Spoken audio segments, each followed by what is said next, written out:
Hello, everyone, and welcome to Slash Film Daily for Monday, April 8th, 2019. On today's episode, we're going to talk about what we've been up to at the water cooler. This is Slash Film Editor-in-Chief Peter Sciretta, and joining me on today's podcast is Slash Film Managing Editor Jacob Hall. Hello, hello. Weekend Editor Brad Oman. Hey, that's me. Senior Writer Ben Pearson. Hey, what's going on? And writers Hoai-Tran. Hey, everyone. And Chris Evangelista. Hello, folks. So it's been over almost 2 weeks since the last time we were all in a room together. And by a room, I mean virtual room on Skype. And, Ben and I have been away at CinemaCon watching stuff. We actually talked a bit about what we saw in terms of movies and shows on the last episode of the podcast. So we will not be discussing those things yet again here. But let's jump into it and talk about what we've been up to in the time since the last time we talked to you guys. I went to WonderCon in Anaheim, which is a fun time, and visited Disneyland, and was celebrating a friend's birthday, my friend Nate's birthday, who may or may not be listening to this. And because of that, I had a big old cheat day, and I felt so horrible about it. After eating everything, it turns out, Jacob, if you eat horrible food, it doesn't make you happy. Well, my first, I'm not calling them cheat days, I'm calling them days off or reward days. Is Reward this weekend. Day, yeah. I'm taking this weekend off for my wife's birthday, but then it's once again on the diet until August. So I'm hoping that any bad feelings I have will get worked out this weekend as I eat bad crap, and I can get right back to it on Monday. Yeah. The one thing I did want to plug, and I should plug this in the food section, but I'll say it now because I'm talking about Disney, is I went to downtown Disney and I ate at this food truck called Mad Dumpling Truck, and they had like these crazy dumplings, like they had like a fried chicken dumpling. I don't know. That was actually worth it, but everything else not so much. I also covered the Avengers Endgame junket, which is kind of weird because they did the junket for this movie. They did not screen the film. We saw a total of about 6 minutes, and we were asking, going in and asking questions of, I had an interview with the Russo brothers who did not want to talk about any plot points whatsoever. So that was fun. You will read that on the site this week or next. But I did ask them questions that I knew that they would answer. So we got some interesting things. So look forward to that. Brad, what have you been up to? Last week, I finally bit the bullet and dug into my wallet and bought a PlayStation 4. It's been a long time coming because I've been wanting to play that kick-ass Spider-Man game for a while. And there was a deal last week where Walmart brought back the Red Dead Redemption 2 bundle at a discounted price where the game was basically free. And so I took that as a sign of like, well, this needs to happen now. So now I have a PlayStation 4 with 2 of the best games made for the system so far. And how are the games, Brad? How are they? Well, I would love to tell you, except life is cruel, and I haven't had time to actually sit down and play them yet because I've been trying to get stuff in order at my house because my girlfriend is coming back for a visit next week. But since I have to cover Star Wars Celebration for Slash Film this coming week, I won't have this coming weekend to get stuff in order for her arrival. So I kind of had to do that this past weekend instead. So I'm hoping to have some time maybe before Star Wars Celebration to dig into Spider-Man. That's going to be my first priority since I've been so excited to play it. But otherwise, I'll probably have to wait to really get into it until after Star Wars Celebration. Yeah. Poor Brad, you have to go to Star Wars Celebration. Oh, poor Brad. So hard. And look forward to coverage from Star Wars Celebration starting later this week. When does it kick off? Yeah, Star Wars Celebration starts Thursday, so hopefully we'll have some stuff from the show floor when that opens up that evening. We'll see what they have out there. Maybe some early Star Wars Episode 9 teaser kind of stuff, and then the big stuff is happening on Friday with the Star Wars Episode 9 panel. So this is going to be a big week for Star Wars fans. Yeah. HJ, what have you been up to? Judging by your Instagram stories, it seems like a lot. I know. I've been unusually busy this past week. People keep inviting me to things, and it's kind of annoying. You're popular, HJ. No, not really. But, I got to go to some stuff this past week and a half. I went to a Pet Sematary advanced screening that was being held by the Brooklyn Horror Festival, where they brought out Church the Cat, or at least one of many of the Church the Cats. And he was adorable, and he was wearing a tie. And at one point, as he was walking by back towards his little cage thing, he sniffs my purse, and he was really cute. So I'll talk a little bit later about what I thought about Pet Sematary, but that was really fun because they brought out the cast, and it was actually not a bad Q&A either, as opposed to some other ones I've been to in the past. So it was a fun screening. It was at the Nighthawk Theater in Brooklyn. There's two of them. I think I went to the Prospect Park one, which was a really cool theater where they like the Alamo, serve you food at your seat. Yeah. Wait, did you actually get to meet Church the Cat? No, he was just sitting at the front with the other cast members or other next to directors. In the VIP section, the being VIP a diva. Section. Yeah, he's like a little diva. He was there for some photo ops, and that was it. He didn't get to, we didn't get to do a meet and greet or anything. He was just there, but he was cute. Yeah, it's funny on the set of Captain Marvel, not the one that we went to, but there was another set visit with some female journalists. They actually got to hold Goose the cat, and I am regretting my decision of not being a female. My decision, not being a parent, female. yeah, and not being invited to that set visit because that would have been cool. Oh, that's awesome. Well, actually, the funny thing is, I'm allergic to cats, but I would have held Church the Cat. Regardless of that. What else have you been up to? I also attended the Missing Link New York premiere, which was held at the Regal Battery Park. Hugh Jackman, Zoe Saldana, Zach Galifianakis, and the director Chris Butler was there, and it was really cool. I didn't really attend for the red carpet premiere, but I walked by and they were there, and there was a really cute group of children. I think they invited several children's groups, including Girls Who Code and other organizations. I think they also did some sort of events because all of the kids had like face paint and everything on it. So it was a really sweet event that they were doing for that. And I also will talk about my reactions to Missing Link later on. But the premiere was fun, and I will say I enjoyed the film. And lastly, of the other things I've gone to is I went to an Epik High concert. And this is the same day as my Missing Link premiere, so it was a very jam-packed Sunday for me.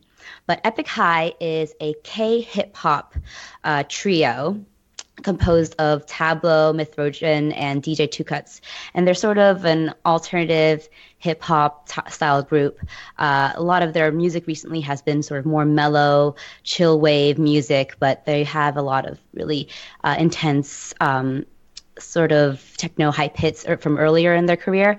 And it was a lot of fun. It was actually one of my favorite concerts I've been to recently, even though I couldn't see anything. Because I am a very short person, and going to concerts isn't always the best experience for me, just because when I go into the pit, I'm just behind a lot of people, and I'm perfect elbow height too. So yeah, it's not always fun, but this was a really great time. Just because the group, they really know how to work a crowd, and they're so funny. Tableau, the leader and lead rapper of the group, is actually Canadian. He's Canadian Korean. He was born in Canada, so he was able to just MC and have a really good time, just kind of interacting with the crowd and trying out his comedy bits, which was hilarious. He spent a lot of time trolling the crowd and everything, but it was so fun. They played a lot of their big hype hits, and it's always fun going to a K-pop concert because a lot of the cases you don't really know or can't sing along to the songs unless they're like random English verses. But in the case of a lot of K-hip-hop groups like Epik High, a lot of those English versions are just like fuck, and they use the word fuck sprinkled throughout, and it's a lot of fun. And yeah, I had a great time. This was at the Terminal 5 venue in Manhattan, and I really recommend Epik High, actually, even if you don't like or don't think you will like K-pop. They're a really great just band in general, and their music is, especially recently, has been so soothing and just very relaxing. I was a little disappointed that they didn't play a lot of their slower hits and their more recent hits, but I guess it wouldn't really go jibe with the more intense sort of crowd audience that was going on, who were all very well dressed, by the way. I was trying to step up my game, and I wore like something that I thought would be suitable for a K-pop concert, and everyone else was just way more fashionable than me. But yeah, it was a lot of fun, and yeah, I had a great time. You know how I know I'm getting old is because I didn't know half the words you were saying when you were describing this band early in your description. K-pop was probably one of the only terms I recognized. Jacob, what have you been up to? Last water cooler, I believe I talked about building a small home gym, and I've been keeping up with that. I've been exercising at first every other day. Now I'm on 2 days on, 1 day off. And I've realized the dark secret to maintaining a relatively strict exercise regimen, which is I recall a conversation on a video game podcast from years ago where two game critics discussed that when you really boil it all down, all video games and the appeal of all games in general is the joy of watching numbers get bigger, and how ultimately take away graphics, take away gameplay, take away story and character, and ultimately it boils down to how satisfying is it to watch the numbers get bigger. Yeah. And so I bought a whiteboard. You want to level up, right? Yeah. So I bought a whiteboard, and I have all my information, my cardio information, my weightlifting information, all kept on track on a whiteboard with little notations as to what numbers went up, what numbers went down, what numbers are stabilized. So every time I walk through my garage, I see my current high score, and I want the numbers to get bigger. So I've tricked my mind into transforming exercise into a video game, and the numbers must get bigger, Peter. They must. They must. Okay, in addition to that, you've also been reading some stuff? Yeah, I know a few months ago I talked about wanting to get on the track of reading a book a week, and I've been failing at that. It's been a very, very busy few weeks for me. But I'm finally started reading Sandman Slim by Richard Kadrey. And I picked this up because Chad Stahelski, who directed John Wick's parts 1, 2, and 3, bought the film rights to this last year. So I thought, if the John Wick guy wants to make it, I should check this out. And it's so far a very cool, very pulpy horror action novel about a modern-day sorcerer living in Los Angeles whose circle of fellow magicians, for reasons still unexplained in the book, send him to hell as part of a ritual, where he arrives in hell, but he's still alive. And this all happens before the book starts. And the demons and forces of hell essentially toss him into hell's gladiator pits, and he becomes a fighter in the pits for over a decade, barely surviving, and increasingly becoming more and more immune to all kinds of magic, all kinds of monsters. And eventually he escapes from hell, imbued with all kinds of hellish powers, and starts seeking revenge across Los Angeles. And it's essentially this sort of noir action supernatural story where a guy's literally been to hell and back and looking for the men who sent him there. And so far it's just hard-boiled dialogue, crazy, like a hard-driven action, tough guy, nonsense in a good way, and I'm really enjoying it. And I can really see it being a really fun movie in sort of the Constantine vein with John Wick style action. And I keep on picturing Keanu Reeves as the main character, even though he's too old for the part. Yeah, your description of this, I'm like, yeah, that sounds like that would be the perfect project for that guy. So, Ben, I know when I was on the plane with you, you were reading some books. What were you reading? Yeah, the one that I wanted to talk about is called The Mysterious Affair at Styles, and it was published in 1920. It's written by Agatha Christie, the famous mystery novelist, and this is the first novel that she ever wrote. So she wrote it during World War I, and it was published, I think, 4 years after she originally wrote it. And it's basically everything that you sort of imagine when you talk about when you, I guess, conjure up imagery of Agatha Christie stories. It takes place in this really fancy estate that's sort of isolated from everywhere else. It has a cast of mysterious characters. There's a poisoning, a murder takes place there, and everybody is sort of like all tied up in trying to figure out who committed this terrible thing. And this is actually the first novel that introduced her famous inspector detective character, Hercule Poirot, who is a Belgian character. He's what's his name? Murder on the Orient Express. Kenneth Branagh just played him in a recent adaptation of that movie, or of that book. So you may have seen that in theaters like 2 years ago. But this book was pretty good. I mean, you can sort of tell that it's her first time out of the gate because it's like she hasn't quite perfected the formula yet, even though it's certainly there and you can see all of the elements sort of clearly in place. And it's a really nice sort of like a guidepost for what to come or what is to come later in her writing career. So I'm trying to get through as many of her books as possible this year, sort of in anticipation of Rian Johnson's Knives Out, which is a murder mystery that is sort of inspired by Agatha Christie books. So maybe I'll be talking a little bit more about those if everything goes well this year. Yes. Okay, let's move into what we've been watching, and let's start off with people who have been watching multiple things. Jacob and Brad, you both saw Shazam? Yeah, Shazam is really good. I think it's definitely the most joyous superhero movie I've seen in a long time. One of the very few to capture the fact that being a superhero was probably going to be a ton of fun if you can fly and lift things over your head that weigh 1,000 pounds. It's just this big goofy blast, and I think the target audience for it is younger. I think maybe this is the new favorite movie for every single 12-year-old out there, but I don't have a problem with that. I think superhero movies deserve to be made for all people, and 12-year-olds deserve to have a movie to call their own. And this reminded me a lot of the movies I grew up with from the 80s and 90s, and not in a way not in a Stranger Things type way where it's deliberately aping an old-fashioned style and trying to hit those nostalgic notes, but in the blend of adventure and humor and life lessons and just enough scariness to make a kid feel brave. It manages to feel like the things I loved when I was younger without playing on nostalgia. It just is one of those things. And I do have a big quibble with it, and it's not even a big quibble. It's just a very specific missed opportunity that I felt compelled to write about. I'll put down in the show notes. It's very spoilery. I guess without spoiling it, it's a movie that really is honest about its themes and honest that sometimes life is hard and sometimes you got to make tough choices and sometimes you have to find love where you can because it's not going to be brought to you automatically. And in a movie that does address that directly, I think it cops out in one area about being a little tough in some ways. But like I said, that'll be in the show notes. But Brad, I know you like this just as much, if not more than me, right?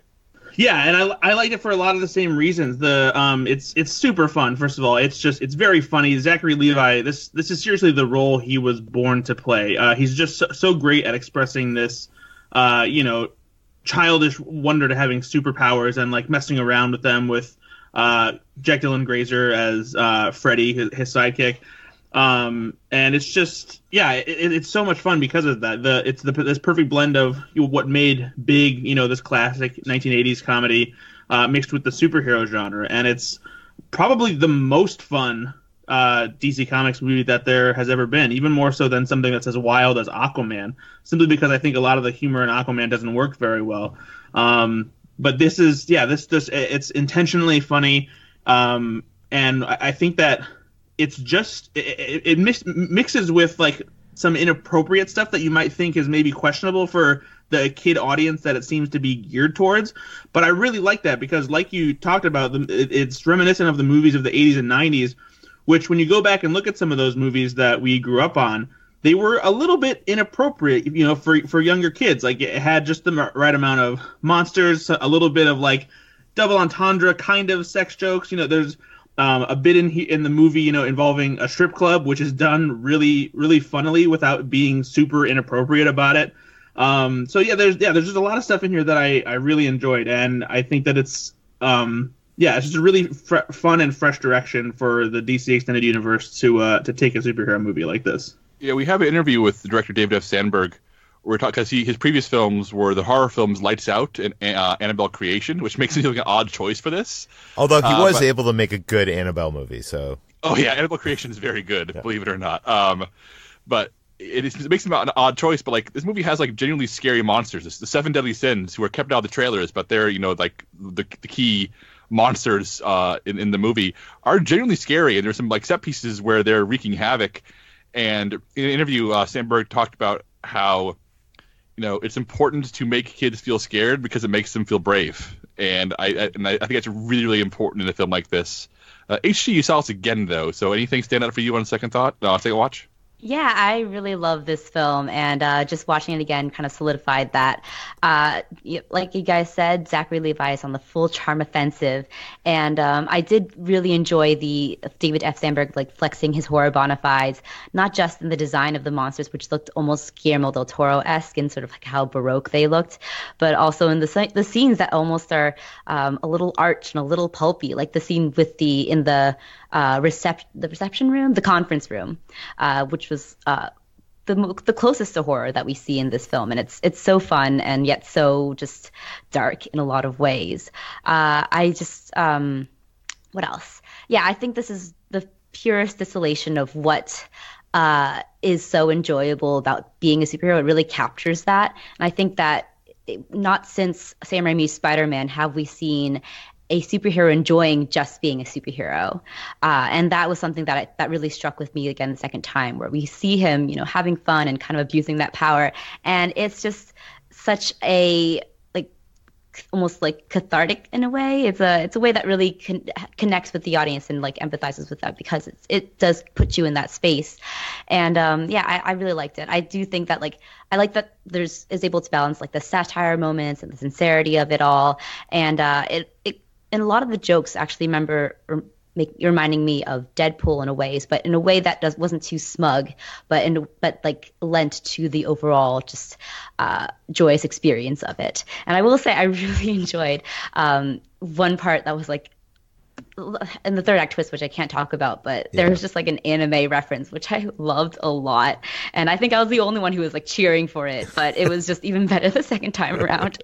I know the one. People lost their minds in my screening during that moment, HT, so you're certainly not alone there. Yeah, mine too, HT. I will say, on talking about the horror side of this movie, if you're a parent and you're thinking about taking your kids to see this movie, I would make sure you know your kid's threshold for what scares them, because there was one kid who apparently wasn't brave enough for the movie in my screening, where when the monsters first came out in that conference room scene, this kid who had to be maybe 5-6 years old, as soon as the monsters came out, immediately started crying and said to his dad, "Why did you bring me to this?" Oh, no. So just make sure you're careful. If you know certain things don't scare your kids, like monsters and stuff like that, or they understand that it's not real and they're cool with it, then let them enjoy. But definitely know that these monsters are pretty scary. Oh, and just real quick, because we've been on Shazam for a while now, but Mark Strong, yay or nay? Because I really enjoyed Mark Strong playing a very straightforward, very evil dude with a chip on his shoulder with no complications. I really enjoyed him. Mark Strong, but I wish he was given more character to chew on. All these villain roles, he really isn't given a lot, it feels like to me. I do think a good amount of it comes from that opening scene, but it's still pretty two-dimensional. And on one level, like Jacob said, I do like that, because he's just a flat-out bad guy who is pissed out about the hand that he was dealt and wants magic powers. But at the same time, I do kind of want a little bit more from a villain. I like the simplicity of it, because it kind of emphasizes that the villain isn't really the important part of Shazam's arc, or rather of Billy's arc. It's about him kind of coming to terms with the idea that he is a superhero and he has to take on those burdens. Yeah, and he's still obsessed with his childhood. He never grew up in a way that Billy is growing up. Mm-hmm. Yeah, so it works for me. I was just curious, because I think that DC's had a villain problem for a while now. It just went the same way Marvel has, and I actually really enjoyed how this played out. Yeah, we need to move on to the big film that opened this weekend, Pet Sematary. I did not get to see this film, although I feel like everywhere I went, people were like, "I saw Pet Sematary," because your quote, or Chris's quote, that was all over the marketing, and everybody was disappointing. So, Jacob, you saw it. Was Chris right?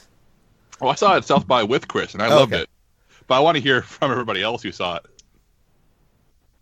Do you want to go, HT? Should I go first? Yeah. You go first. I saw it and I liked it.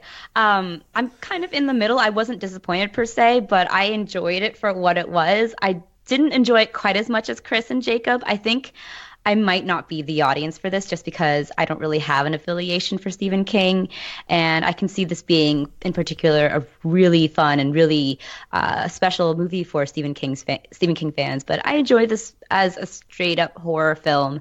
And I like the dread that it builds and the themes of grief that it touched on. It didn't quite get as deep as I would have wished for it to be, but I enjoyed it. I thought it was good. Also, Chris, you ended up seeing this movie again, and there was some kind of fiasco in the movie theater.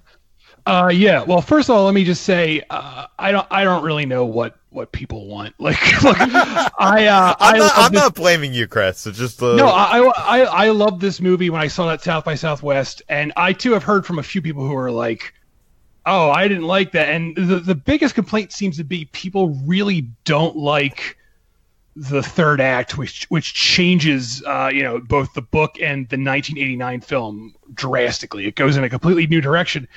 And I'm sorry, I just don't think that's a valid criticism. Like, it doesn't have to be identical to the, like, if you want that, just go watch the 1989 film. Like, I liked that it did something new. And, so I went and saw it again over the weekend. My wife wanted to see it. And a part of me was nervous because I was like, man, what if I was wrong? Because sometimes when you see a movie at a film festival, you get really caught up in the mood in the room, because film festival crowds are a lot different than general audience crowds. And usually film festival crowds, they're there to see the movie. They're excited to see the movie. There's a certain energy. So a part of me was like, oh man, what if I just got swept up in that positive energy and this movie isn't as good as I remember it being? But I actually liked it even more seeing it this second time. Maybe because like I knew what was coming and I was looking for different things this time. I don't know, but I really think this holds up. I stand by my very positive review. I have a new super long spoiler review up today at /film.com, and where I go into detail about why I think all of this works so well. So if you think I'm wrong, people out there, go read this. Maybe you'll see where I'm coming from. And if you still think I'm wrong, I don't know what to tell you. Maybe you're the one who's wrong. You ever think of that? Anyway. What happened in the theater, Chris? Yes.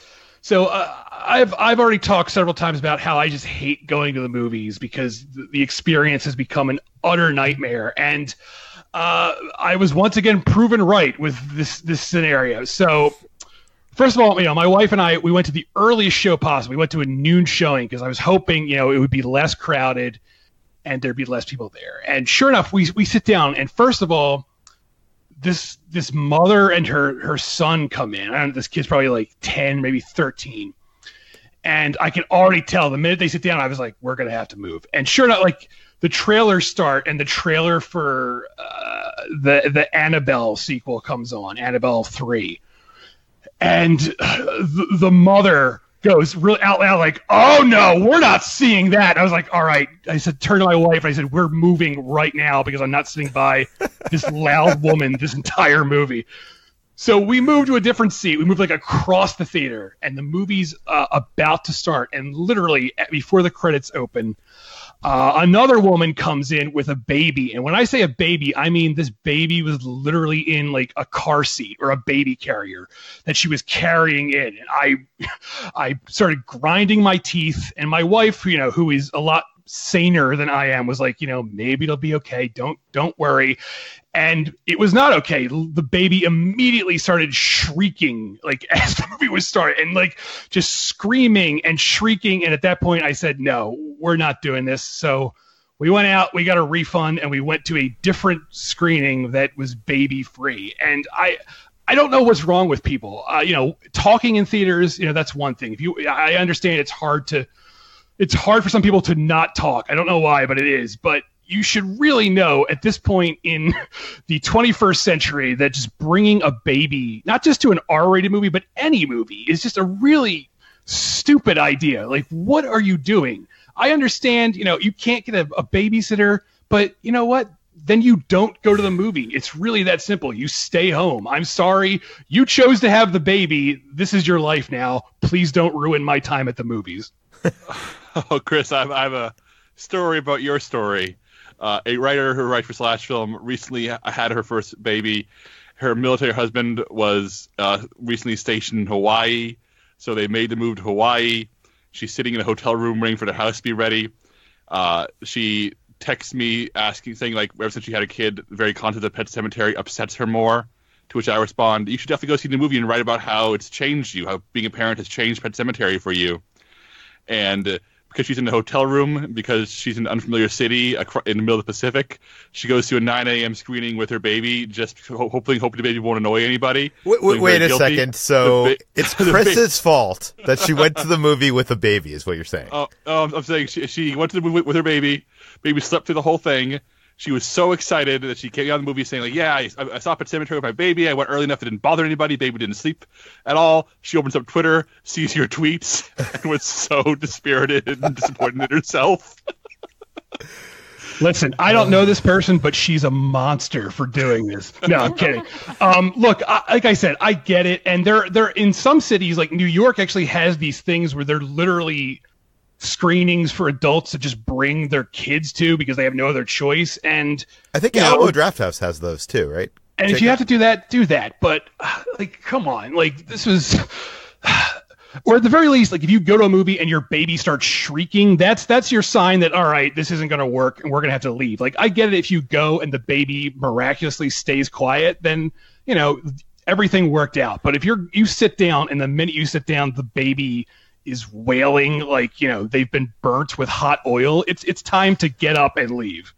LA actually has a few places, like the ArcLight will sometimes have like some screenings that are 21 plus, which I think is the opposite of the baby screening. So basically you are ensuring that there are no jackasses under the age of 20 in that. Do you guys have theaters that have a separate room for parents with kids? No, what? I don't. So there are some theaters in Utah where my girlfriend lives where they have a side room that has dim lights in it that where the sound still goes into there if the parents still want to try to watch the movie, but they have kids that are crying that might disturb other people, and it's soundproof, so they can go into this room if they want to, so that the movie is still in there and they're not missing anything, but their kids also aren't annoying anybody. See, that's a good idea. If theaters had that, I would not complain, and I would also never go near that room. But that's interesting. The church I went to as a child had one of those rooms. Yeah, mine too. I was about to say, yeah. That's crazy. I've never heard of that before. I wonder if that's just a Midwest thing? I don't know. Write us in if that's a thing that is happening nationwide. I've never seen that before. But we must move on. Let's talk about the Legend of Cocaine Island. Is this the thing that I keep on seeing on Netflix?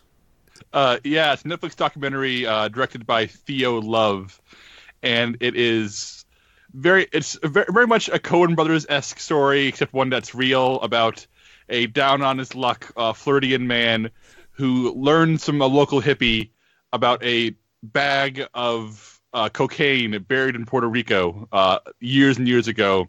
So he sets out with some fellow criminals who are also none too smart to find and dig up the bag of cocaine and turn their fortunes around.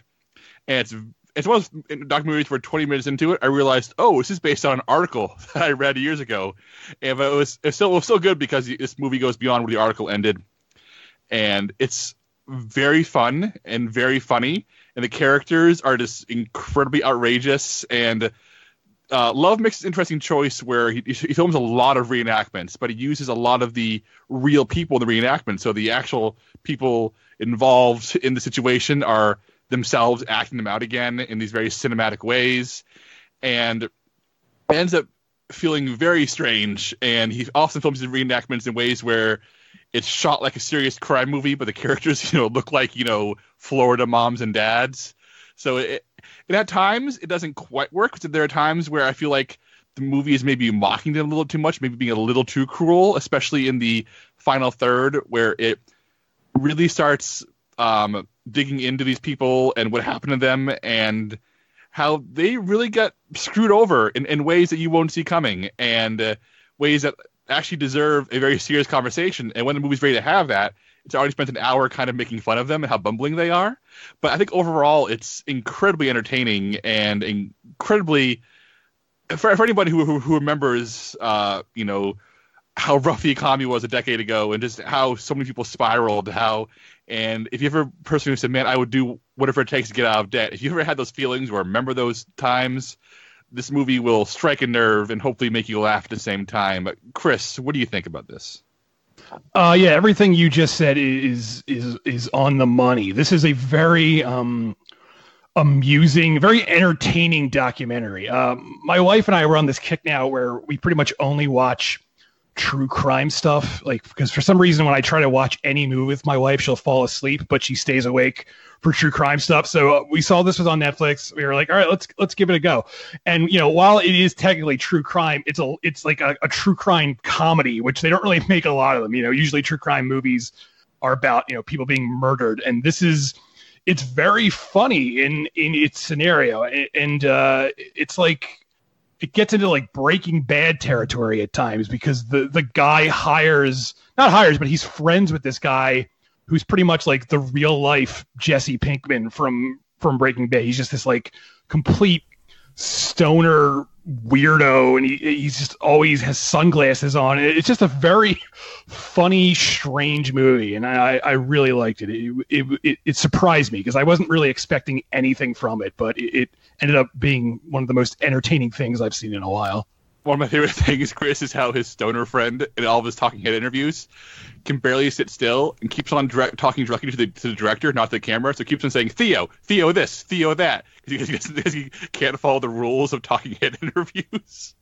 Yeah, it's great. It's that guy. Like, I almost want like this to be like a series where they keep focusing on these two guys, the main guy and his buddy, because they just seem like such wacky characters, and I'm sure they have more stories, probably not as outrageous as this, but I just picture them getting into more bumbling situations, and I want to know about them. Okay, I think both of you have sold me on this. I'm going to add this to my watch list finally, after seeing that title on my Netflix all this time. Okay, let's move on to the Twilight Zone, something I was contemplating watching this weekend, but I wasn't ready to like Ben, I am reluctant to add another subscription service to my growing, all the money I'm spending on all these subscription services. But Jacob and HT, you both watched The Twilight Zone? Yes. HT, you watched the first episode. What did you think? So I watched the first episode because it's the entire thing is available on YouTube, and I don't have quite a strong connection to the Twilight Zone as a lot of people have. I've seen a few episodes here and now, but I haven't watched them all the way through. I've enjoyed every episode of the original Twilight Zone that I've seen, though, and seeing the new Twilight Zone was interesting because it is an hour long as opposed to the sort of half-hour episodes that they were before, and it kind of goes deeper into these sort of cautionary tales / fables in a way that feels what's the word? I guess almost more heightened in a way, and more grounded. Kumail Nanjiani is excellent in the pilot, and I like the premise a lot, especially how it kind of stood for the parasitic nature of like comedy and art. But I will say that Tracy, what's his last name? Tracy Morgan? Yeah. Yes. Tracy Morgan almost took me out of it for a little bit because I'm so used to seeing him in 30 Rock. So I was like, I wasn't used to seeing him in sort of this more sinister role. But I really enjoyed this pilot episode, and I will watch more potentially. Again, I'm also kind of on the fence about subscribing to more, but I did like seeing the pilot as it was. And it is tempting, and it was good enough to tempt me to potentially get a CBS All Access subscription. Yeah, I think. Oh, sorry, Peter. I was going to say, I'm curious to hear what you think of this, Jacob, because I know I looked on Metacritic, which I know is always a bad idea, but this show is getting like a 60% score on Metacritic, which isn't very good. And I know Entertainment Weekly gave it like a 2 out of 10. A lot of people were kind of disappointed. It seemed like Jordan Peele didn't have his involvement was kind of thin with the show. So I'm curious what your take is on this, Jacob. I think that's a bizarre reaction to a show that is good and to feel so much like the old show in its bones that I feel like maybe people who aren't familiar with the Twilight Zone are the ones reviewing this, because the Twilight Zone always was sledgehammer fables, these stories of humanity gone wrong, told with blunt force. And Jordan Peele and whoever and the showrunners and everyone else working on the show is really delivering that. And the first episode, the comedian, as HT talked about, is not subtle. It is very clear in its themes, but so was the old Twilight Zone. Old Twilight Zone wore its bleeding heart on its sleeve. It was always very clear what it wanted to say. And second episode, Nightmare at 30,000 Feet, which is a really clever update on Nightmare at 20,000 Feet, to the old episode starring William Shatner from the 60s and later starring John Lithgow in the Twilight Zone movie. That, as you may remember, that original segment in the movie was about a man who sees a monster on the wing of a plane and nobody believes him. And this one stars Adam Scott as a man who finds an MP3 player on the plane where he's taking off and flying across the ocean. And on the MP3 player is a true crime podcast about a plane that disappeared, and it's about the plane he's on. So he's listening in real time to the episode, trying to describing what went wrong on the plane as he tries to keep the plane from vanishing or crashing or whatever happens to it at the end of the episode. And interestingly, this is only a 36-minute long episode compared to the comedian, which is a full hour, and it has this really relentless pace. It is maybe not as clean and it's like thematic sledgehammer as the comedian is, but it's really intense and really impressively made. I like the performances a lot, and I like this show a great deal. I mean, I'm going to stick around and see this all for a few more weeks to catch up on Star Trek and to watch more Twilight Zone. I mean, as somebody who grew up watching Twilight Zone marathons all the time and has that show like absorbed into my blood, this is what Twilight Zone has always felt like, just, reinvented for a more modern age. And I think calling it a bad show is deeply odd. I think it's too well made, too well acted, and too clever. And I think that's an overreaction to give it a 2 out of 10. That's just silly. And Hollywood Reporter gave it a 1 out of 10. Crazy. That's just Chris. You reviewed this. They're crazy, right? Yeah, this is.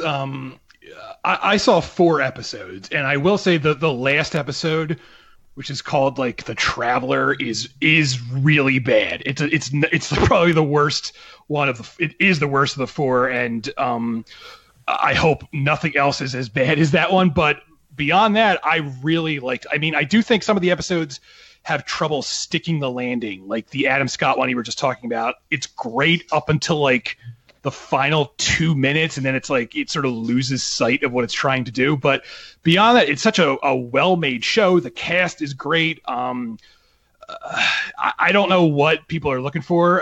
Maybe they just wanted, something more old-fashioned like the original Twilight Zone was. But beyond that, it's a good show. I don't know what people are looking for.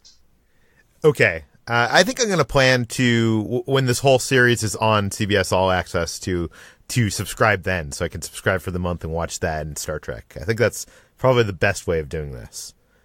I don't want to wait week by week anyways. So, okay, let's move on to MCU. I know in anticipation of Avengers Endgame, a bunch of you are doing a rewatch of the Marvel Cinematic Universe. Jacob, I know you are probably doing the most extensive of our group.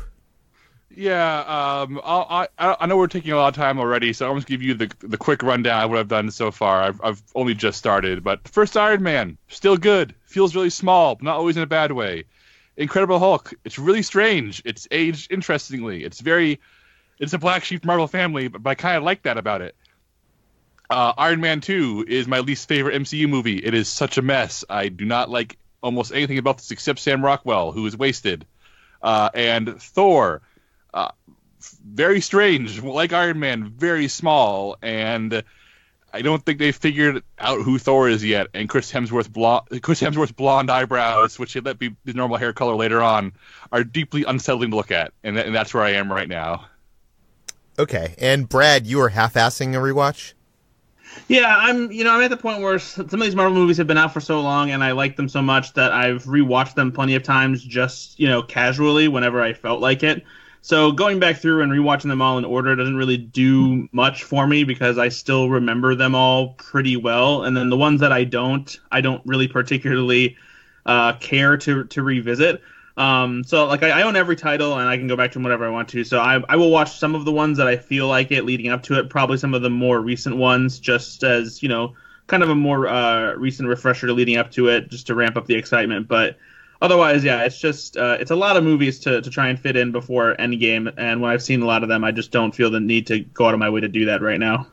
I just don't think I'm going to have the time to do that. So maybe I'll rewatch a couple of them, like Civil War and Infinity War, like the things that are like directly leading into this.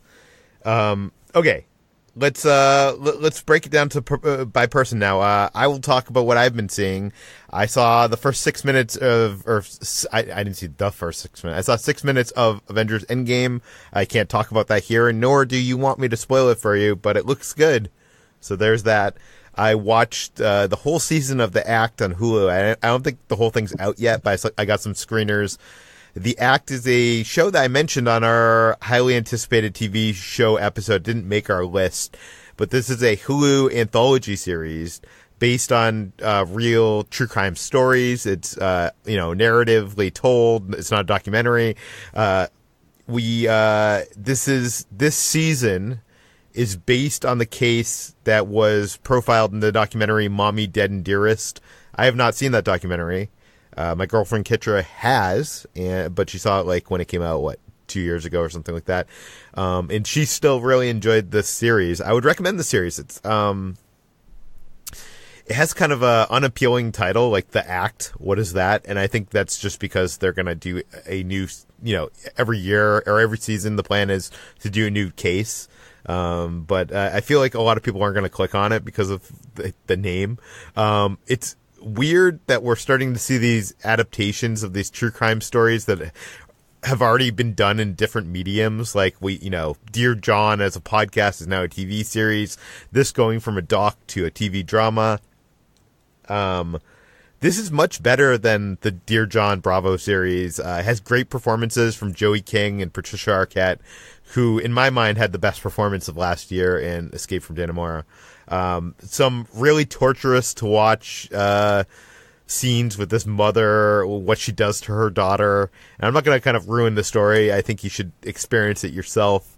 But it's interesting. This show has a lot of one episode appearances from big people. Like Dean Norris from Breaking Bad appears in one episode as Wolverine, like the character from Marvel Comics.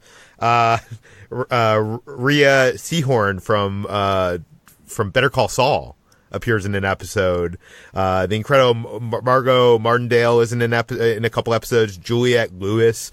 So there's a lot of really crazy, great performances in the show, and one episode, not to ruin anything, but takes place almost entirely during a screening of Disney's live-action Cinderella movie. So if that sounds like something you'd want to see, I would recommend checking out. I do think this show asks us to consider, this complex but almost unbelievable story. Like this, like anything else. Like I feel like if it wasn't true, we wouldn't believe it happened, or some of the stuff that happens. And I think the show's, it's interesting, almost like Escape at Dannemora. It shows us events out of order in a certain way to play with our emotions and ask us, who is in the wrong? Is anyone in the right? But I really like this, and I would recommend it to all of you. That is called The Act, and that's on Hulu. And the other big thing I saw this weekend is a documentary called The Boy Band Con, the Lou Pearlman documentary. This is on YouTube Premium. I'm not sure if you can watch it just on normal YouTube or not, but I know it was produced by YouTube. It was produced by Lance Bass, who, Lou Pearlman is the guy who started the Backstreet Boys and NSYNC. He's basically the one that created the boy band craze, and on one hand, he is a genius for spotting and creating this trend.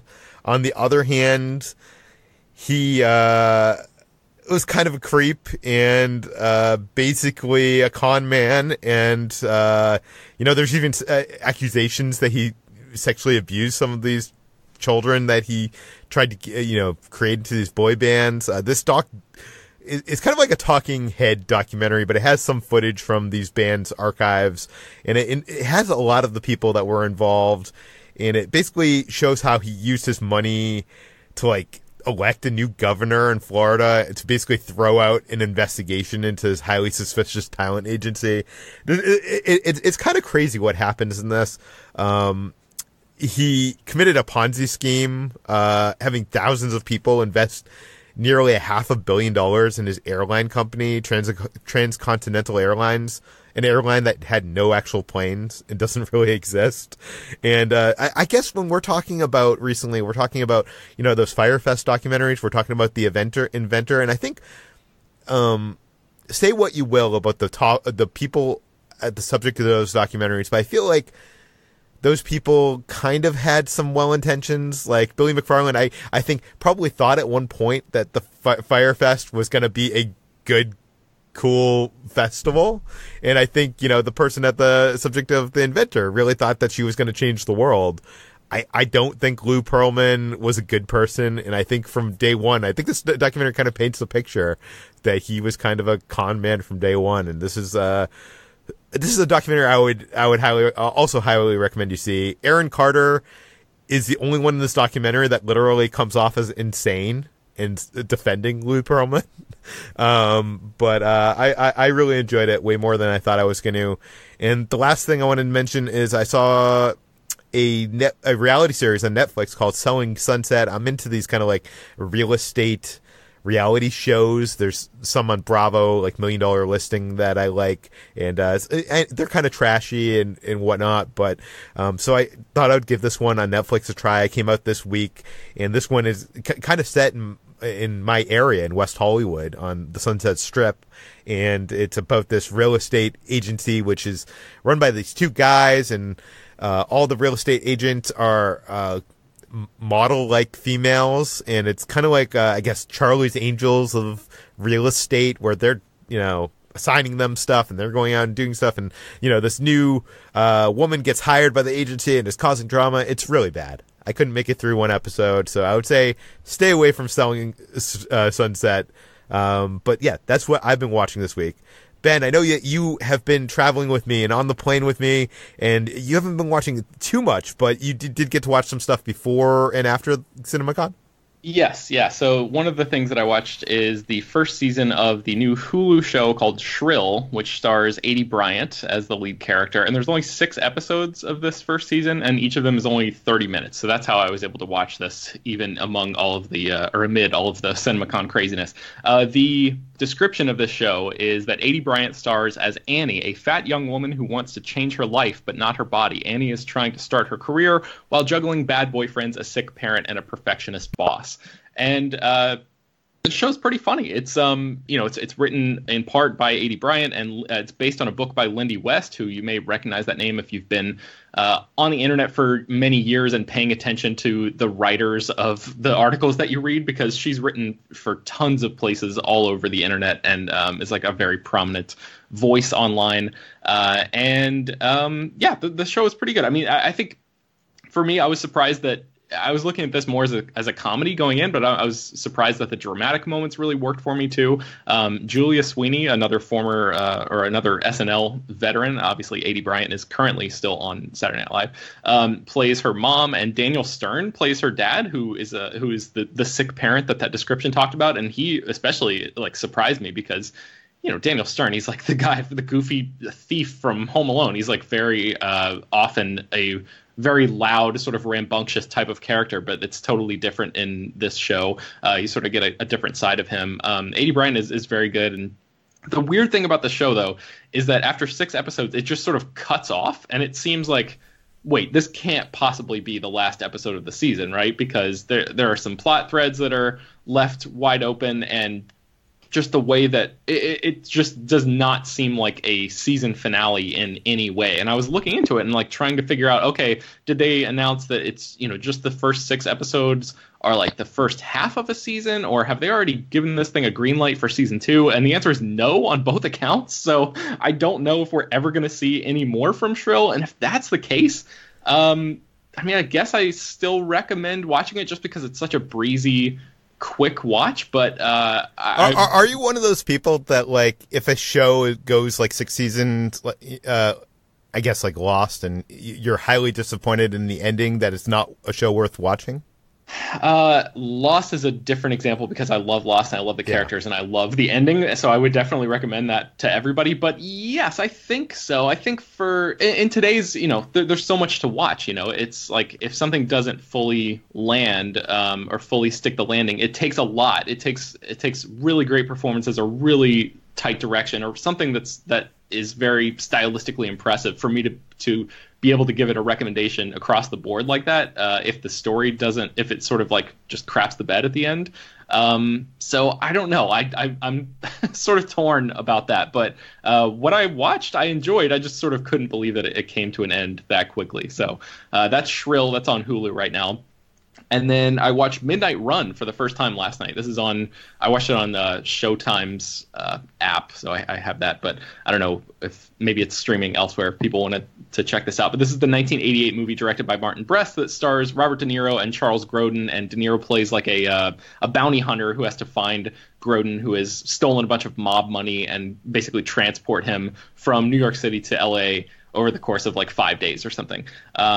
I know this movie had been referenced a ton by lots of filmmakers over the years. It's like one of those things that, when people talk about inspirations for their movies, this is often up there in the list and mentioned by a ton of modern filmmakers. So I knew this was like an informative sort of important movie for a lot of modern filmmakers, and I had never seen it, so I finally got a chance to check this out. This movie is really good, guys. I don't know if you've seen it, but to me this is like this should be, talked about in those terms. It's like, this is peak De Niro for me, like, or maybe not peak De Niro, but ideal De Niro for me. He's got a little bit of that sort of, I don't know what you would call it. Like, he has a good sense of humor, but also he's not like, he's not lazy yet at that point in his career. It seems like he's credible that he could be running around and pulling some of the stunts and stuff that he's supposed to be doing here. Charles Grodin, who I know primarily from the dad in the Beethoven movies, was very good. Also a guy who's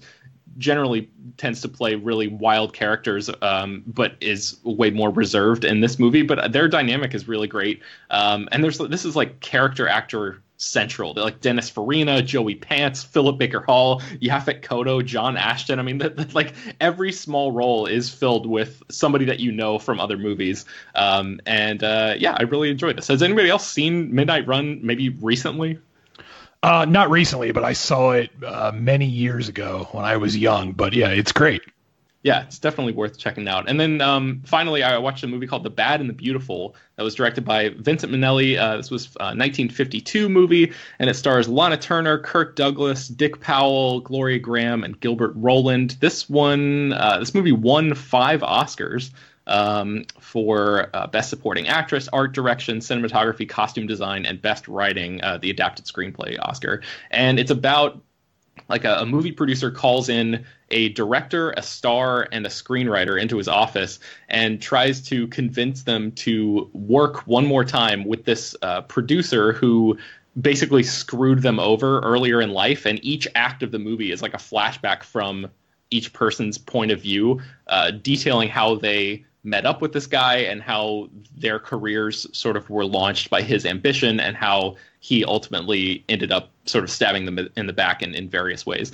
It's like a sort of I don't know if it's a full-on satire of Hollywood, but it is certainly a Hollywood story. And if you like movies about making movies, this one's really good. It's called The Bad and the Beautiful. Okay, very cool. Jacob, what have you been watching? I watched Mercy Black. It's the new Blumhouse Universal movie that arrived directly on Netflix and skipped theaters, which made me very concerned when I hit play, especially since it's directed by Owen Egerton, who's a local Austin filmmaker and personality. And full disclosure, I haven't met him. We're not friends by any means, but we've been we share the same social circle, and he's a very nice man. So if I didn't like this movie, I wouldn't be bringing it up. But I did like Mercy Black. I enjoyed it. It is very heavily inspired by the legend of Slender Man, the online character, and more prominently the real-life crimes that people who are mentally ill have committed after being quote-unquote inspired by those stories.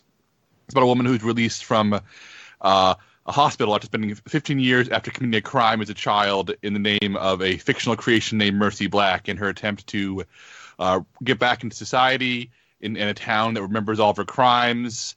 And the question of whether or not Mercy Black is real, it is actually a specter haunting her. It goes places I was not expecting. It's well acted, it's well shot. It's clearly a low budget affair, but I'm also impressed by what it manages to accomplish on its small budget, and impressed that considering the previous two films by WonderCon weren't this well shot, weren't as well acted, weren't as well produced. I just overall really enjoyed this. I think the ending goes to a place where I'm not sure if I'd like it yet, but I feel like the dumped on Netflix thing may give it a bad air. But I think that overall it's really solid, brisk 88-minute horror film. Chris, I'm assuming you must have seen this, right? I did, and I don't want to be mean because you just said you know this person, but I really did. I did not like it. I mean, it has a really good premise, and I liked some of the ideas. It just was too cheap feeling for me, and I get it. It didn't have a large budget, and that's not the film's fault, but I don't know. It just felt like a movie that used like 3 sets over and over again, and it just really didn't work for me. But that's me. It's not at any means, it's not like a terrible, unwatchable movie. Like, Blumhouse has put things in theaters that are much worse than this. So if you're looking for like a quick horror movie to throw on at home, it's definitely probably worth checking out at least once. And speaking of quick, low-budget horror films streaming on Netflix, I watched Await Further Instructions, which actually feels like it could have been an episode of Twilight Zone at some point. It's very low budget, one set, and at times it feels very cheap, and at times it feels very exciting. I feel like it's just this blend of ideas that the director Johnny Kevorkian can't quite bring to full fruition because he's working on such a small scale. But the basic gist is a British family is gathered together for the holidays. There's a lot of tension. A lot of family members don't like each other, different viewpoints, different lifestyles.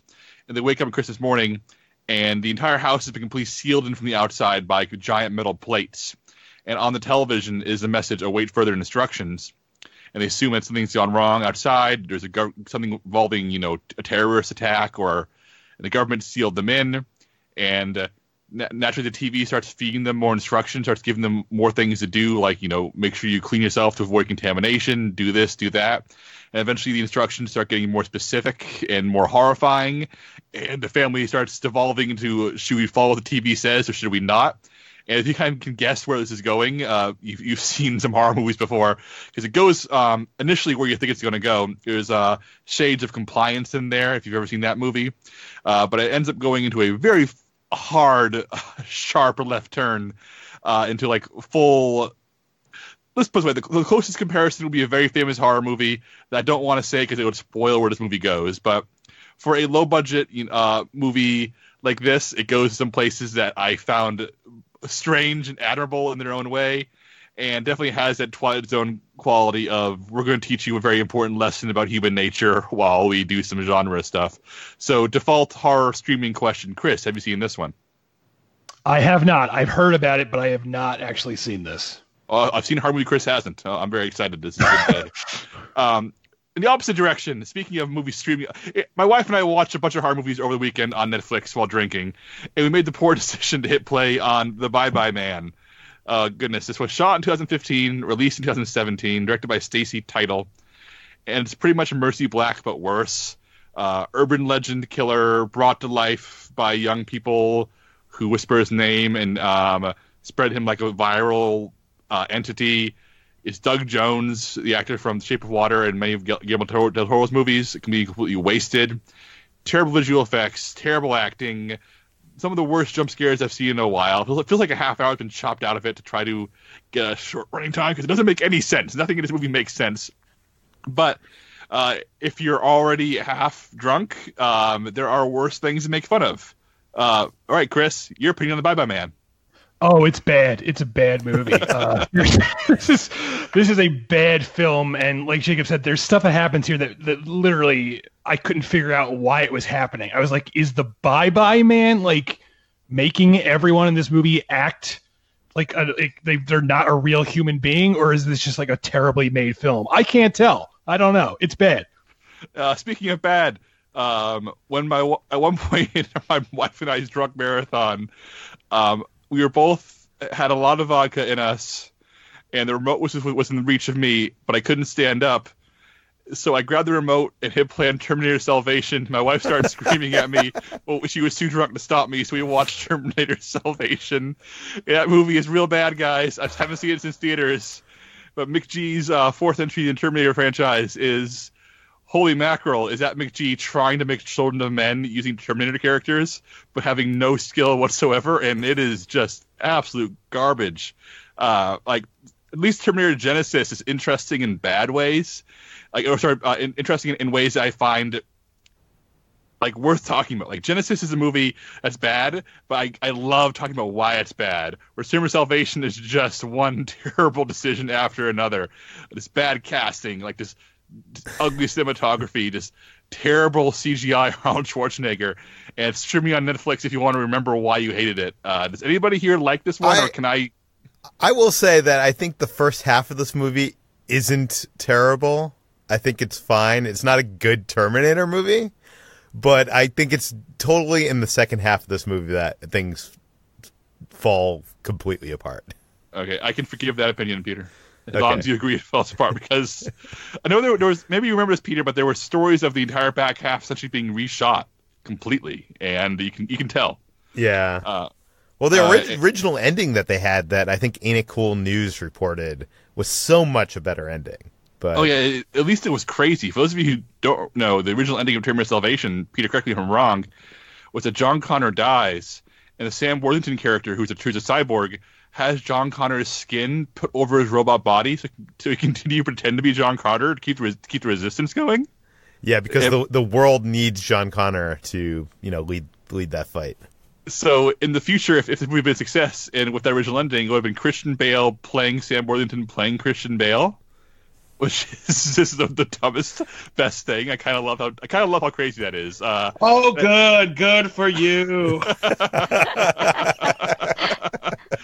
And finally, Netflix added more Jeopardy, and Jeopardy is the best, and I love it very much. How much Jeopardy does it have? Because how many years of Jeopardy are there? There's a lot of episodes. There are decades, but they've added. They have 5 collections now, and each collection is about 10 to 13 episodes, usually collecting a tournament of some kind. Like, they added a college tournament and a teen tournament, and the college tournament's pretty much regular Jeopardy, but the teen tournament is hilarious and awful because. Whereas when adults start losing badly on Jeopardy, they can maintain their composure, whereas these kids can't. So there's kids who are essentially crying at the podium because they're negative 3,000, and there are kids who are incredibly shy and don't know how to be on television, and it's adorable and horrible. And I love Teen Jeopardy. It's just the best worst thing, but it's also 4 other collections if you want regular Jeopardy. Okay, let's move on to Brad. Brad, what have you been watching? Well, I've been watching some things. I got around to finishing Queer Eye Season 3. I'm all done with the show now. Kind of bummed that I finished it because it's so fantastic, and I wish that there were new episodes of it all the time. Have you given your life a makeover after watching this show? There are actually some things that I've kind of taken a little, some pointers on and things like that. I happen to see some cool clothes and shoes that were on there that I was like, oh man, I want a shirt like that, or I want shoes like that. And recently, so I went out and got some different patterned T-shirts that I think probably Tan would be proud of. I hope. And then I got some new shoes that I think were pretty cool, and my girlfriend also liked them. So yeah, I've been applying some things that I've noticed and learned from Queer Eye, and changing things up a little bit. There's some things that I would like to do as far as home makeover or organization wise, but those are projects that'll probably take a little more time and money to get off the ground, and stuff that I'd probably wait for until I was living in a more proper place with my girlfriend probably. So yeah, but it's such a great show. If you haven't watched any of Queer Eye, you should just go out of your way to see it. It's so much fun, and just it's charming and touching and entertaining and hilarious, and yeah, it's just such a great feel-good show.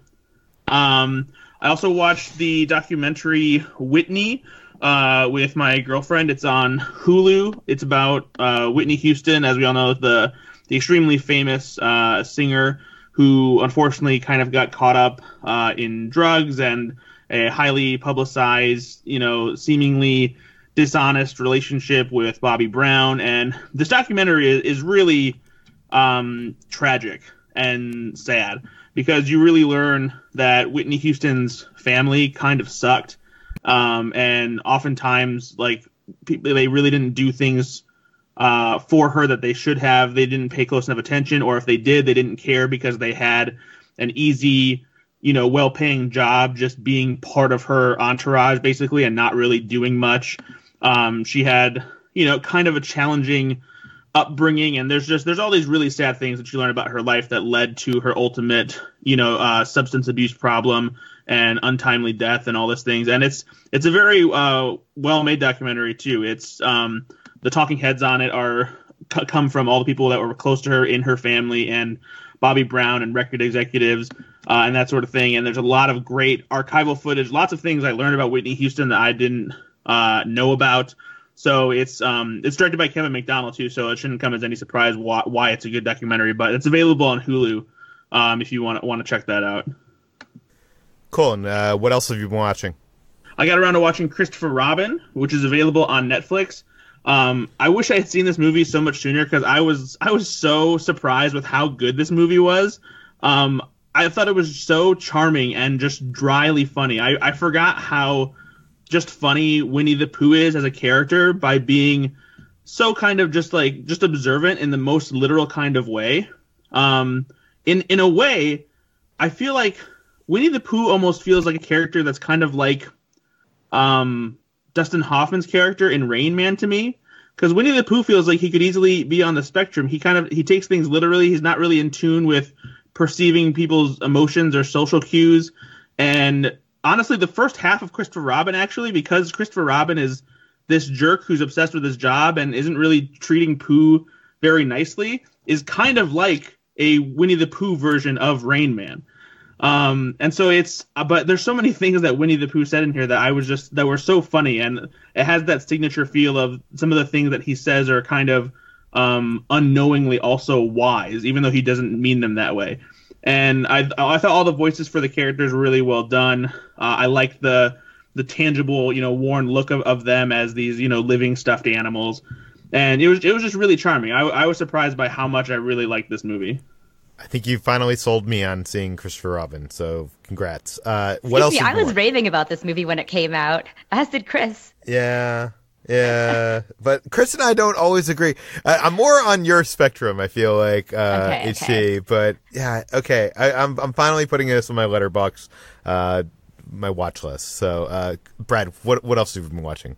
And then just recently, I watched Stan and Ollie, the story about Laurel and Hardy, where they're played by John C. Reilly and Steve Coogan.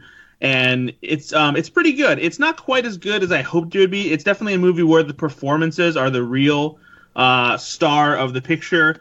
It didn't follow the exact sort of, I guess, narrative structure that I had expected from it. It does in part, but the conflict, I guess, as it were, didn't come in this movie at the point that I thought it did.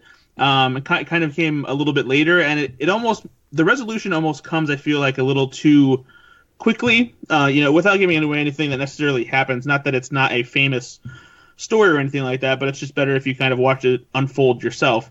But I loved John C. Reilly and Steve Coogan in this movie as Laurel and Hardy. They're great. The makeup that they did on them is fantastic too, because you kind of you forget that it's them, even though you can still obviously see that it's John C. Reilly and Steve Coogan. But they're just really good in this role, and I love the recreations of certain classic Laurel and Hardy movies and moments. There's some really great single take sequences in this movie, especially the opening shot of this movie. It's an awesome one take thing where they're walking around a studio lot and move from like their dressing room to a film set, and they walk down the big street that's in between the various warehouses where they have all the sets located and things like that. And it was a very impressive way to open the movie.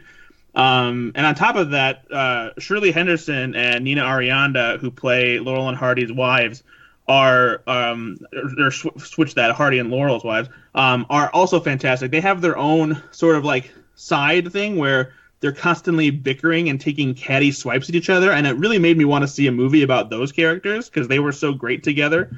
But yeah, it's a pretty good movie. I didn't love it, but I love the performances. I think it's definitely worth checking out.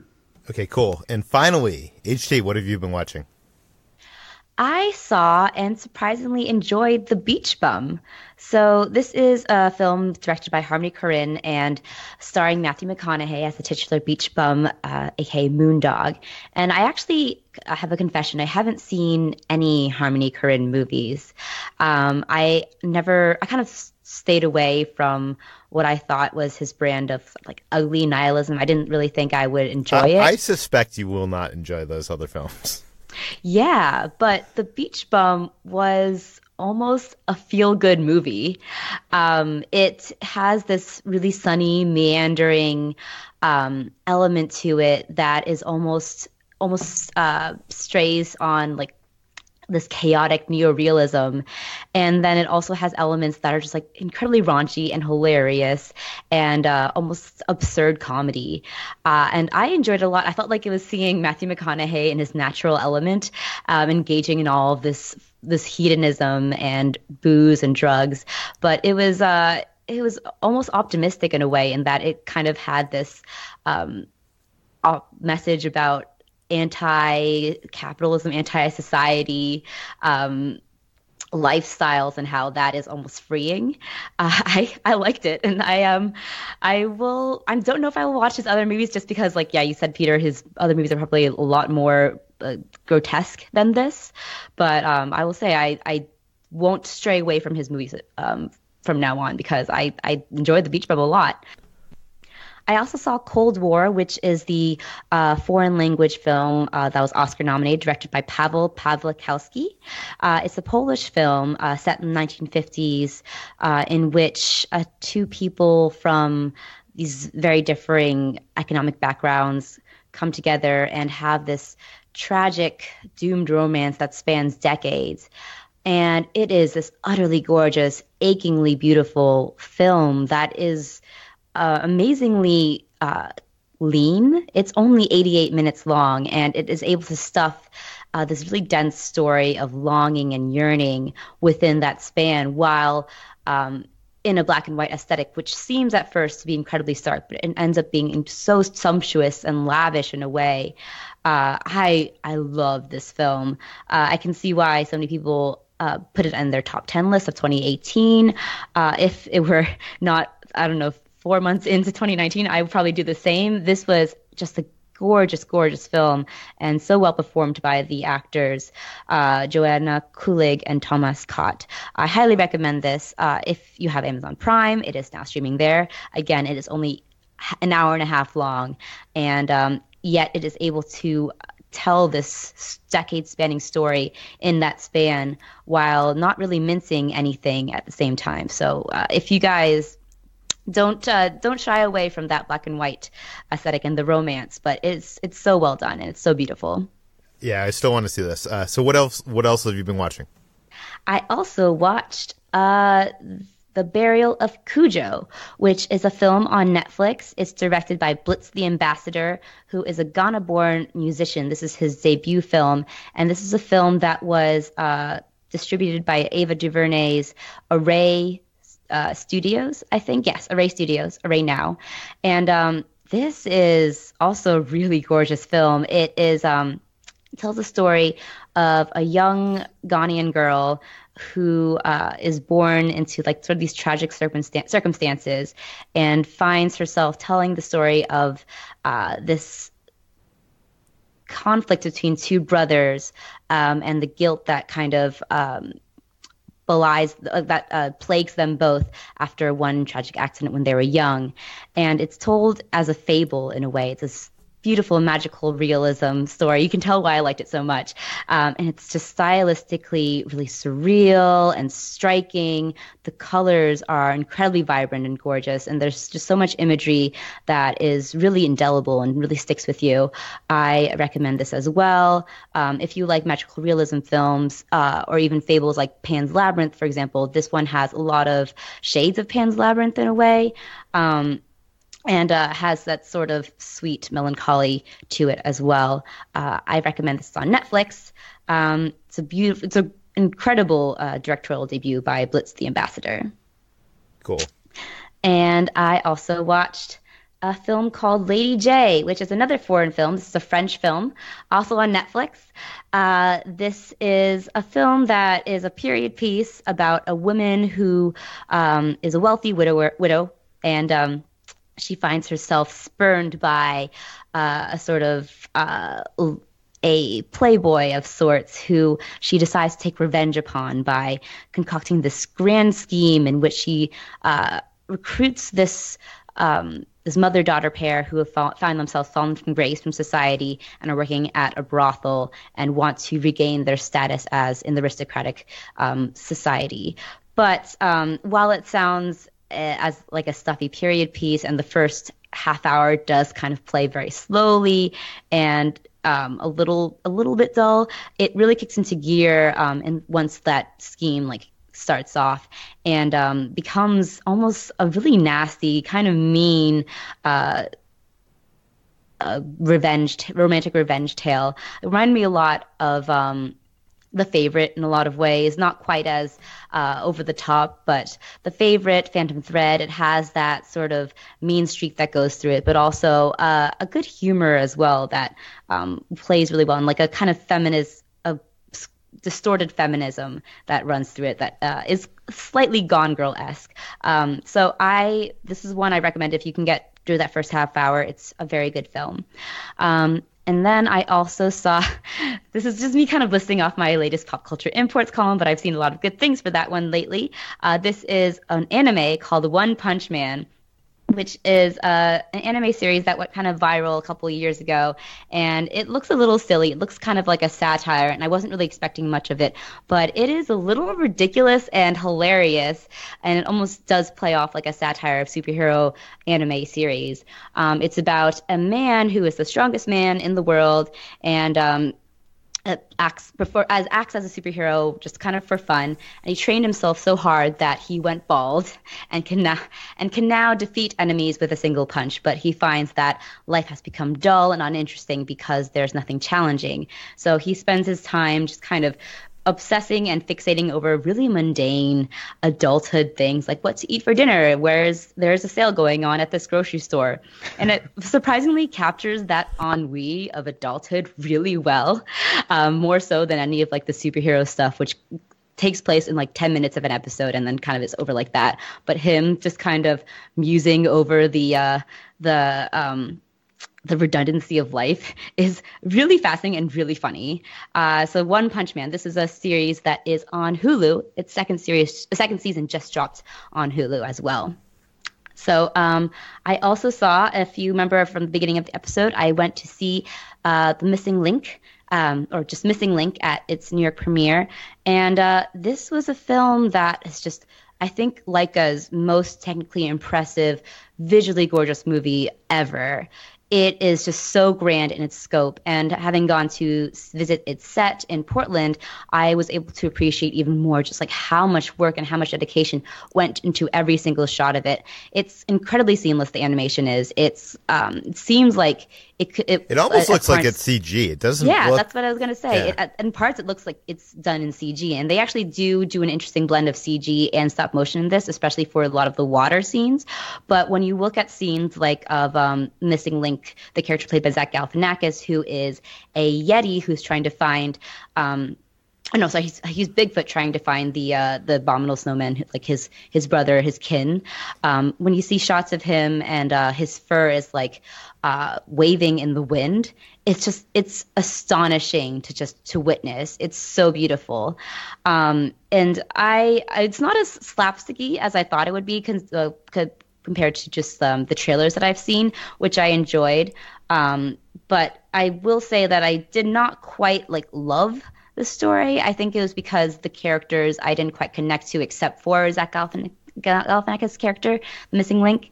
The other characters is an adventurer played by Hugh Jackman and his ex slash fellow adventurer played by Zoe Saldana. And they're fun, but they feel a little bit caricature-esque in some senses. But Zach Galifianakis does a great job, actually, as this sort of literal-minded Bigfoot Sasquatch who just wants to find his fellow kind. And it's just the most ambitious, the grandest Leica film that we've ever seen. I recommend seeing it just because of how gorgeous and beautiful it is. What else? Okay. Lastly, I watched the series finale of Crazy Ex-Girlfriend. I have raved about this series before on the podcast, so I'll keep it short, but it was a bittersweet, kind of perfect finale. It did go exactly how I expected it to be. It went with the answer of what Rebecca Bunch's true love was, which was not a romantic love. And I kind of hoped that they would end on some sort of romantic love in a way that it would just like upend our expectations of where this series was going. But they did it in a way that was just so sweet and closed the arc of the entire show really well. And they also did a live performance that was followed the series finale, and that was just so much fun as well. So if you guys haven't checked out Crazy Ex-Girlfriend yet, Jacob, I'm specifically pointing at you because this is a show that I know that you will love because you love musicals, you love comedy, you love subversion. This is all of those things, and it's just like really smart, really funny humor that tackles the rom-com in a way that we really haven't seen in a while. Okay, geez. Now that it's over and it has a good ending, I will watch it. I promise. Yay! Okay, this is definitely a supersized episode. We haven't recorded in almost 2 weeks because of CinemaCon. So let's get through these final two sections. I'll start off what we've been eating with a couple keto, low sugar recommendations. I found these High Key Snacks has these mini cookies. They're kind of like those mini Chips Ahoy cookies that come in a bag. I'll link them. You can find them on Amazon. They are a little bit expensive, but they are very low carb and good for you. A lot better alternative to like normal cookies. And last night we did some cooking. We did some recipes out of this book that we got that's called Southern Keto. I'll link that book in the show notes as well.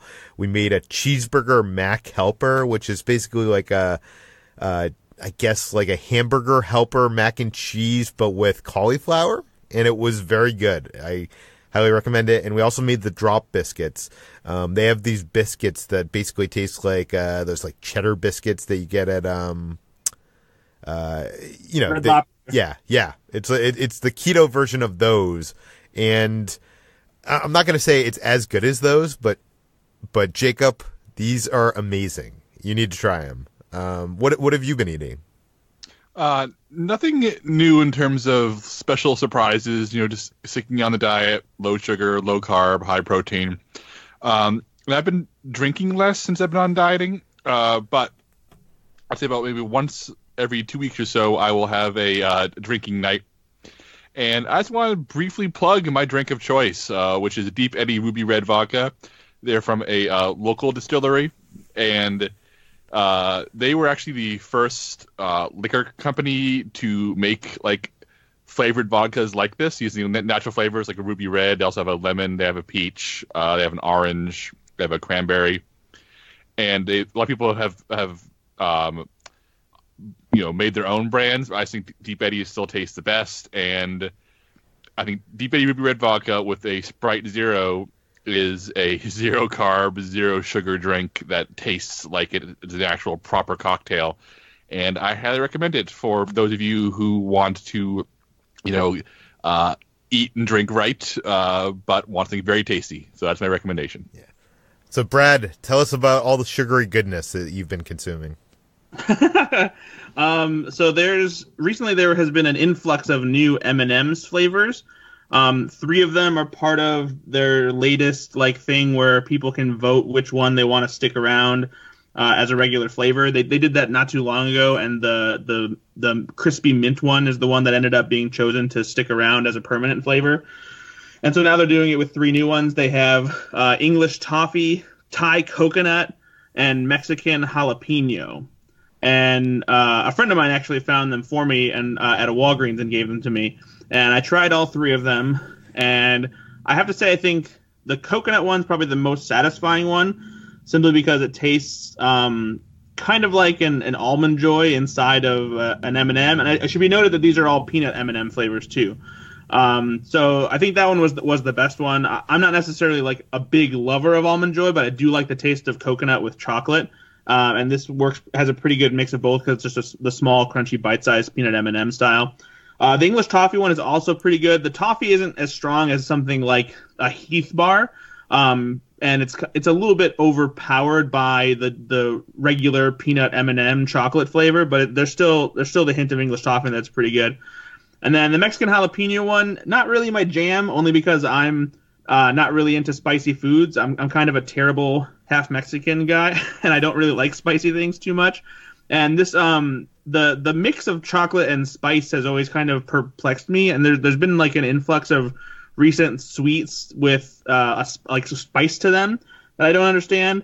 And this, it's the jalapeno flavor isn't strong, but it gets stronger as the taste like kind of takes over your mouth. So it's not spicy in an overwhelming way, but it's definitely there. It's kind of a mild heat, I guess, but definitely not my thing.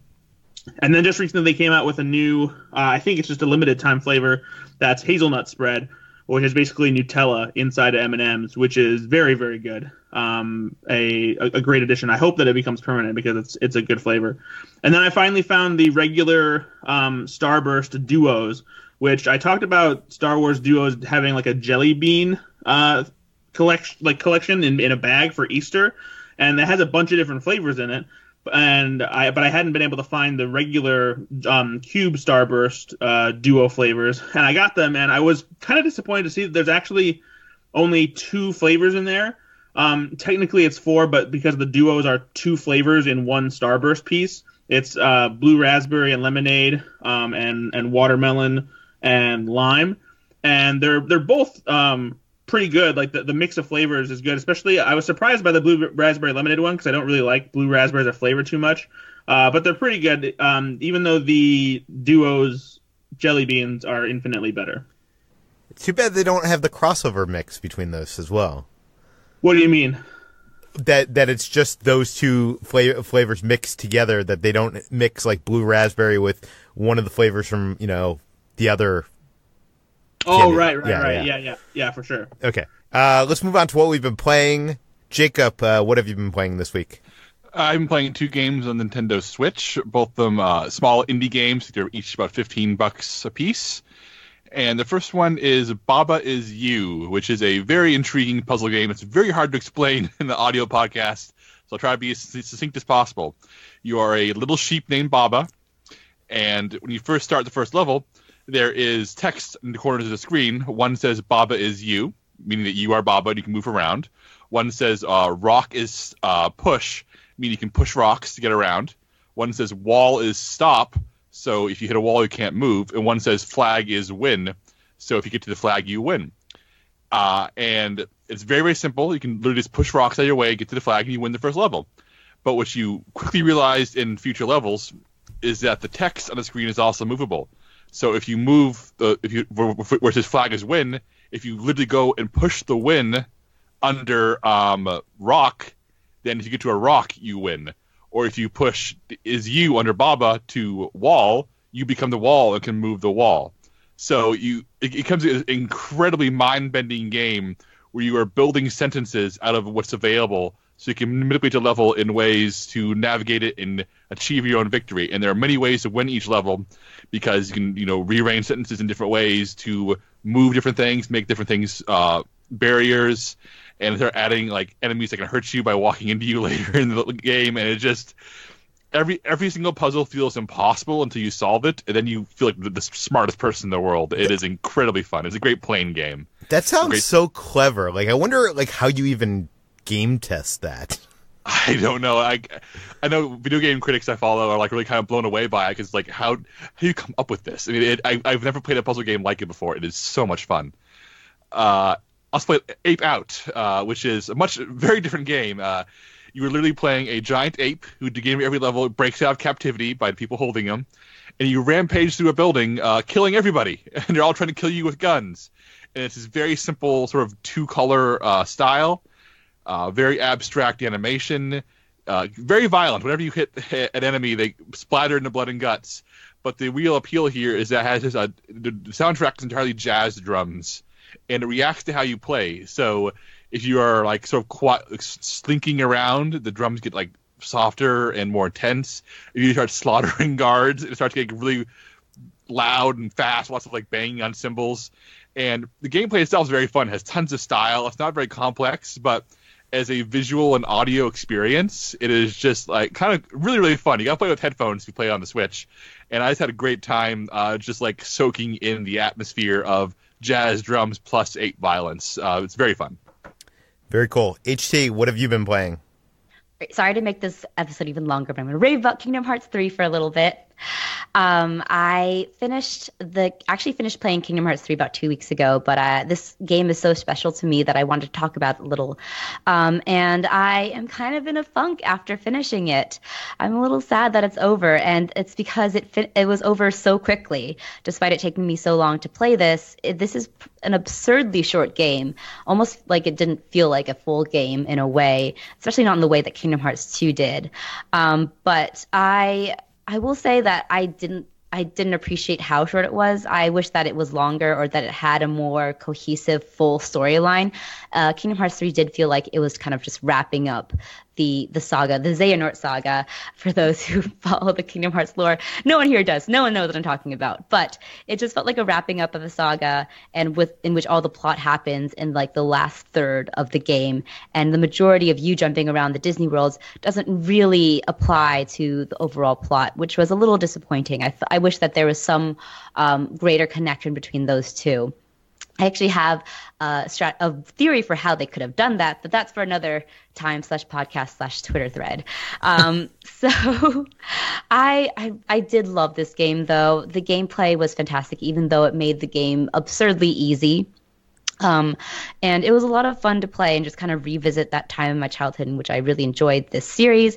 And I still really do love these characters and this story, despite it being as convoluted as it is. I think the characters are what really drive that story and bring it along and make me invested. And even though this is the end of an arc and it's potentially leading into a greater arc that stretches back to the dawn of time, I am interested to see where it goes next. I'm sure it'll be another 20 years until we see Kingdom Hearts 4, but I still really appreciate this game despite some of its shortcomings. I do want to give a shout out to, at one point during this game, which I really enjoyed, was there is a part where you call on the Keyblade Masters of the past as part of your power, and they actually do this to tie in the Kingdom Hearts mobile game that they released, I think, like 2 or 3 years ago. And in like this one move you do, it actually like shows all of these user IDs of all of these Kingdom Hearts mobile game users. And that was a really cool, really sweet way of just making the fans part of the game. And I do feel like that's the big appeal of Kingdom Hearts, is that it feels like the fans are part of the game and that we're very connected to it. So I just want to say that I love Kingdom Hearts 3, and I'm sad that it's over and that I finished it so very quickly despite it taking me quite a while. I am now currently just watching a bunch of Let's Plays and walkthroughs on YouTube because I can't let go of it. I might try to play the other games. I did buy the 3-game package on the PS4, so I'm going to see if at one point I can replay the past games. Well, I'm sad after nearly 2 hours. This podcast is over. I want to thank everybody out there for listening to us ramble about what we've been up to. You can check out both of the Shazam articles that we mentioned, the interview, and also Jacob's, I guess, unpopular opinion piece. It's a soapbox piece. Soapbox piece. We'll link that in the show notes. You can find more of all of us at slashfilm.com. You can find this podcast, Slashfilm Daily, published every weekday on any of your popular podcast apps. Please feel free to send us your feedback, questions, comments, concerns to us at peter@slashfilm.com. And go on over to our iTunes page. Write us a 5-star review. Tell your friends. Spread the word. And I promise we will return to our news schedule tomorrow. Hey, Peter. Yes, Jacob. Did you think your time away would make me forget about the book? I mean, I was trying to forget about the book, but The Gargantuan Book of Infants and Effrontery by Safian. what chapter are we doing today? I opened it up to the liars section. All right. Peter, you're a man of proven liabilities. Huh. That's not even an insult. That's just a bad pun. Yeah. Well, HT, you're a second story woman. No one ever believes your first story. I like that one. And Ben, at college, he majored in alibiology. Ben's Chris. not impressed. No. Well, Chris, he not only kisses and tells, he kisses and exaggerates. Oh no. Someone needs to tell his wife. Brad, he's such an exaggerator, he can't even tell the truth without lying. I mean, yeah. I'm still trying to figure that one out.